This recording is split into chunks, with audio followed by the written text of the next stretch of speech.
today I am thrilled because Dr. Arthur Brooks is joining us again. He is a Harvard professor, a best-selling author. The list goes on. And today he's here to talk through the psychology of money. So I cannot wait for you guys to hear our conversation. So here it is. Thanks for being back on. Hi, Rachel. Nice to see you. So appreciate it. Me too. You were such a hit last time. Thanks. Everyone I'm glad. loved it. I love your show. Thank you. Okay, so when it comes to money, I feel like there's these like cliches people, high level kind of believe either more money will make me happy, Right. and or you hear money will never make you happy, right? Yeah. And so you kind of hear these extremes. Yeah.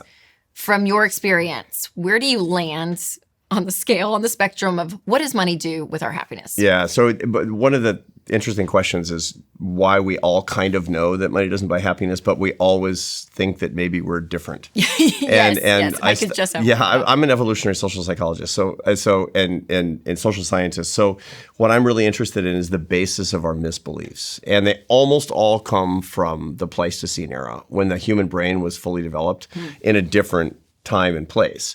So human beings lived in bands of 30 to 50 individuals until only about 10,000 years ago. And the prerogatives that you had, the imperatives that you had were to survive and pass on your genes.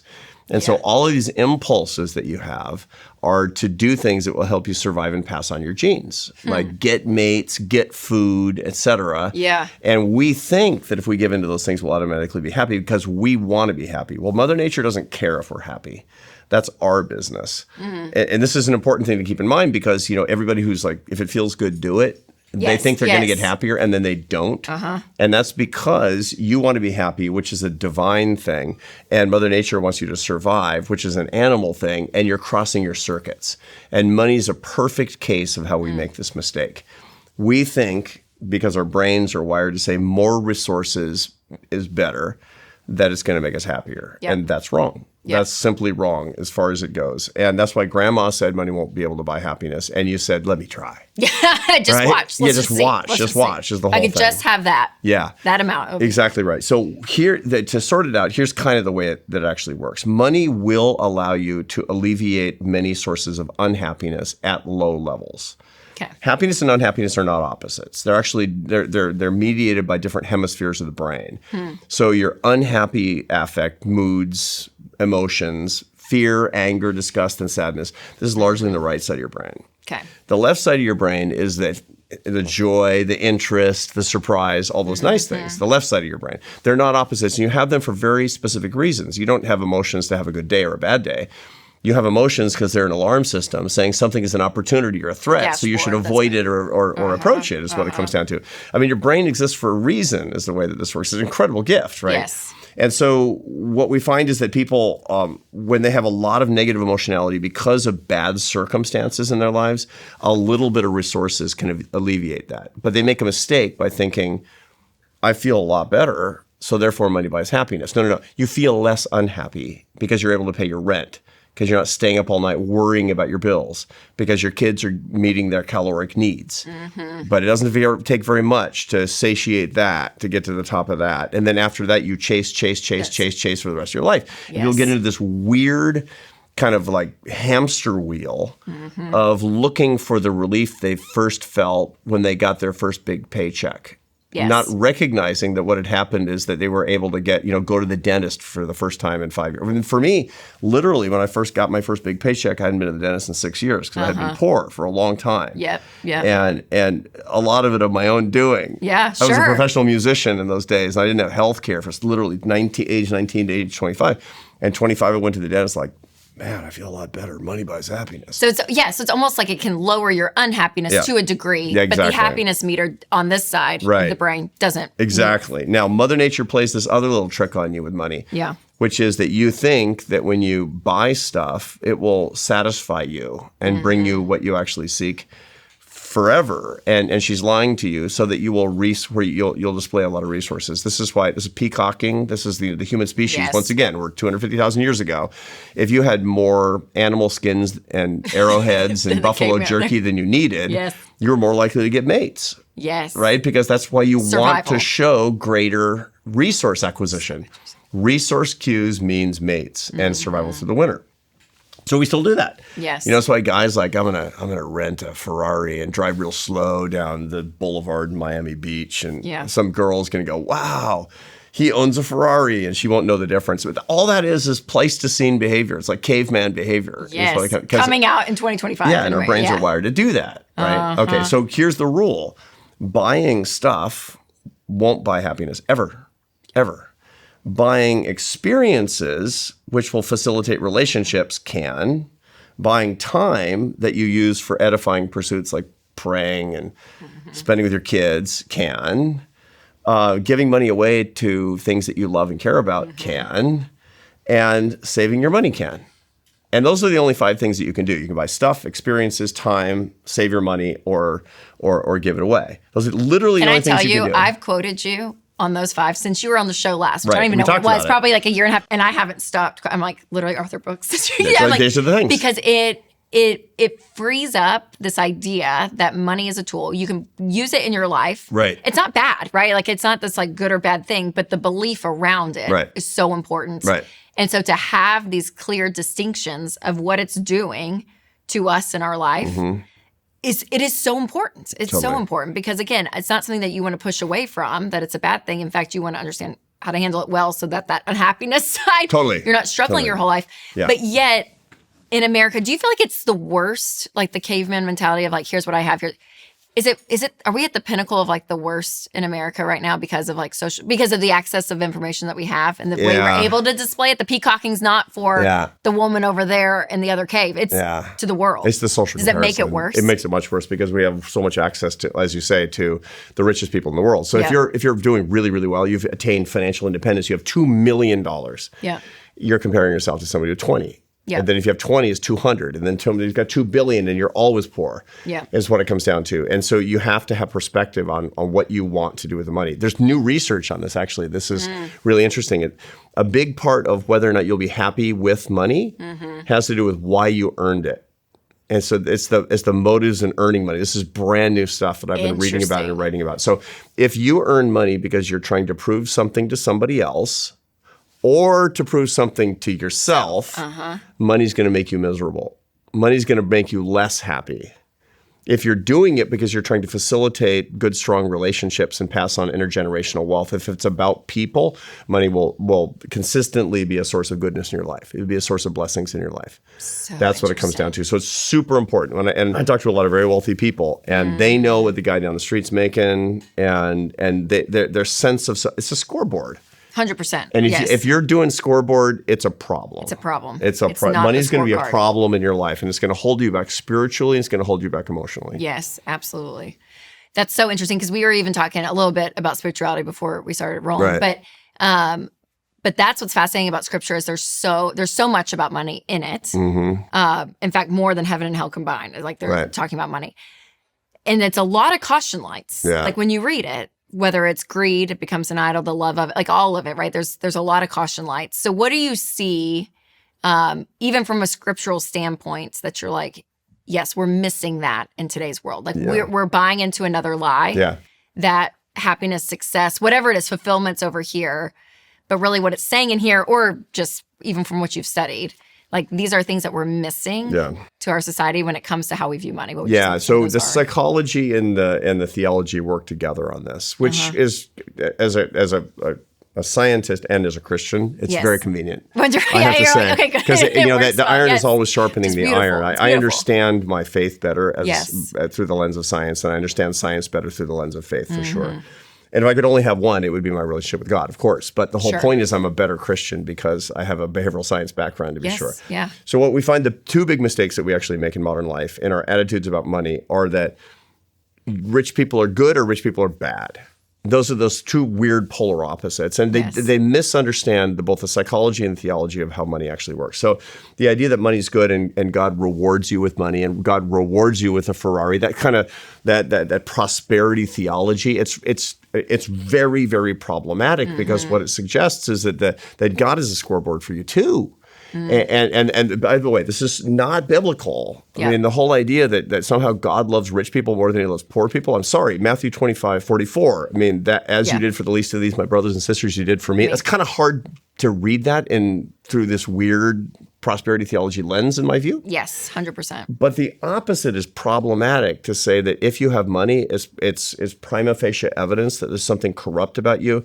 And this comes from this very anti-Christian Marxist philosophy that we see in a lot of college campuses today. And it's kind of bleeding into American society in very metastatically dangerous ways, that says if you have disproportionate access to resources, it's evidence that you have power and therefore you're exploiting.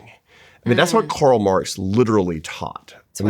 Karl Marx said everything is about power. Nothing's about virtue. Nothing's about value. Nothing is about, all that really matters is the power that people have. And so everything is a power struggle. That's why he talked about the expression power struggle comes from Marxism. And so that's one of the reasons that Marxism is almost always a direct line to anti-Semitism. Because if you see a community that does well, and then you say they must have more power, and so they're lording it over others, and then this is almost this direct line to anti-Semitism you get from Marxists. And European Marxism, for example, has always done this. And it's really dangerous and really bad, and we have to be careful about that too. Yes. So what the Bible clearly says, and science shows, is that the love of money is the root of all evil. Paul doesn't say to Timothy, money is the root of all evil. It says the love of money is the root of all evil. And the problem with passing through the eye of the needle, the camel passing through the eye of the needle, is that it's what we care about and not what we have. This is show me what you're storing up, what treasure you're storing up in your heart, and I'll show you, what you're worshiping is really what it comes down to. Now, Aquinas talked about, St. Thomas Aquinas, who, an ancient Christian thinker from the 13th century, he wrote the Summa Theologia, which is this masterful text, understanding the Bible in ways that people just hadn't before, and great philosopher. He said that we have idols. And he didn't say that money is bad. He said that money is bad if it's an idol, which is to say that you stop at money. Okay, more of my conversation with Arthur in just a minute, but first I do want to tell you about one of our sponsors, Delete Me. If you don't remove your personal data from the internet, your name, address, email, even your kids' names are out there on sketchy data broker websites. And data brokers then collect your data, sell it, and that puts you at risk for scams and fraud. But the good news is Delete Me removes your data to help protect you from phishing, harassment, and other online threats. Winston and I use Delete Me, and it saves us so much time and worry. So protect your family's privacy and safety by signing up for Delete Me. Go to joindeleteme.com/Rachel for 20% off, bringing your monthly cost to under $9, or just click the link in the description. So I can't wait to tell you about one of our new sponsors, Minnow. Now, we all want our kids watching shows that are fun and safe for them, and that is why I'm so excited about Minnow. It has tons of shows that your family will love, especially The Chosen Adventures, a new show from the creators of The Chosen. So it follows a girl named Abby as she has adventures and makes new friends and even meets Jesus. It is just so good. And as a mom, I don't have to worry because Minnow is ad-free and full of biblical truth. So start your free 7-day trial today at gominnow.com and use promo code Rachel for an additional $10 off an annual plan. That's gominnow.com, code Rachel. Money, power, pleasure, and honor are the four idols. Now, here's the interesting thing. As a behavioral scientist, those are the four idols that people have. You see that today? Oh, yeah. As a matter of fact, I have a game I play with my students called What's My Idol? Because here's the thing. There's nothing wrong with those things unless they're the goal. Yes. And then they'll hurt the end you. Game. They'll hurt you. They'll hurt you spiritually. They'll also help you. They'll hurt you psychologically. If you're all about those idols. But the problem is that everybody has one. And if they know what it is, then they have power because then they can recognize it and not make mistakes. Yes. I mean, you'll still always sin. Sure. No. But the self-awareness is really big, which we talk about a lot. So I play a game with them about what's my idol. Do you want to play? Yeah. You want to play what's my idol? Let's do it. So we're going to find out. Okay, when you said, because money, sex, power were always like the three that I've always heard. I haven't heard honor. So honor means fame. Admiration. It means prestige. Okay. Right? Okay. It means like, that's Rachel Cruze. She's got a big famous show. Bouginess. Like where they recognize you at the airport and you're like, that's awesome. Okay. Got it. So we are, and again, we're human. We're Christian people and we're trying to be virtuous, but we're still human. 100%. And we're prone to idolatry. 100%. Yes. Okay. If you know your idol, you're going to avoid the things that you would later regret. And you're going to actually be focused on the thing that you want the most, which is love. Can your idol change? Because I know what mine used to be. Yeah, it can, depending on circumstances. But we have kind of one lodged in our heart. There's a lot of behavioral science about why, et cetera. But Here's how it works. I'm going to eliminate the idols, not find the idol directly, because the elimination approach is more accurate. Okay. And when I eliminate them, you say, I'll get rid of that one. That doesn't mean you don't have it at all. It means you have the average amount in the population. Okay. Now that's important, because if it's your idol, average sucks. If it's your idol, then having the average amount of money is not good. It's like worse than nothing. Yes. Right? Yes. Okay. Okay. Money, which is resources, not just cash, resources. Power, which means influence over other people. People do the thing that you want. You're not a dictator, but they do. I don't feel that. Pleasure, which means feeling good, or security or comfort.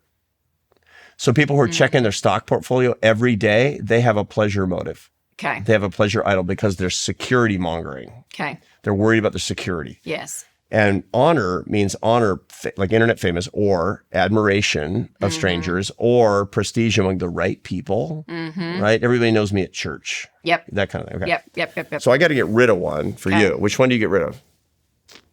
The one Power. you care about the least. Power. Right? Yeah, that doesn't bother me. Probably you don't like people having power over you. Yes, that's probably true.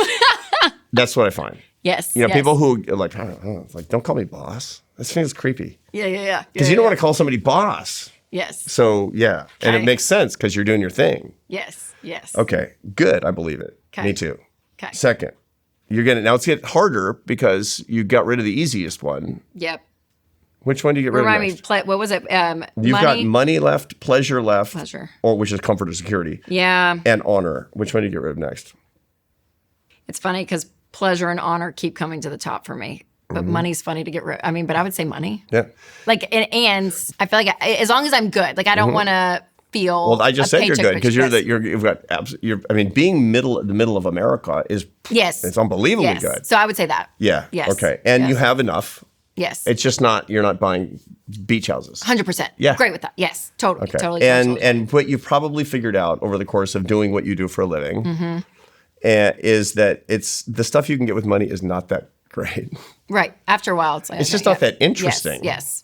Right? I mean, it's, 3 watches instead of 1 watch. Right. 100%. Yes. Okay. Got it. And I believe it. Yeah. Now you've got the 2 hard ones for you, which is number 1 is pleasure and the other one is honor. Yes. And you got to get rid of one. And I know you like them both. I know. Which one? So that's why I asked if it could change, because I really do feel like I'm at a place in my life where the honor would have been my number 1 for a long time. And I don't know if it's kids' age. I don't know if it's season of life. I don't know what it is.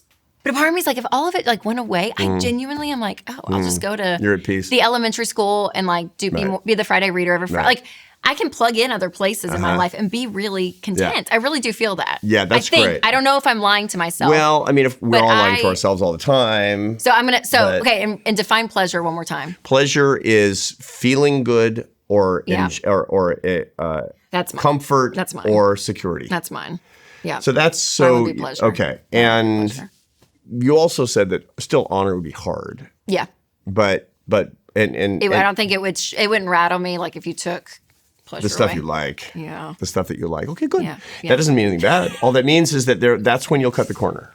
That's the thing that'll make you cut the corner. Okay. Right? That's cut the corner of what? What do you mean? Of the things that the person that you want to be. Okay. So okay. You'll cut the corner in a relationship. You'll cut the corner in your prayer. You'll cut the corner in work. Something, right? Yep. The things the person that you want to be, as opposed to the person that you are right now, because of that idol, because of that lure, because of that temptation. Yes. And that's important because sometimes you're going to fall prey to it, but you're like, there I am again. There, I dig it. Power. That's so powerful is the way that works, right? Yes. And so for me, it's always been, it's been honor. Yeah. I want people to think, that guy's smart. That guy says smart things. Sure. And I don't want that, but that's not the point.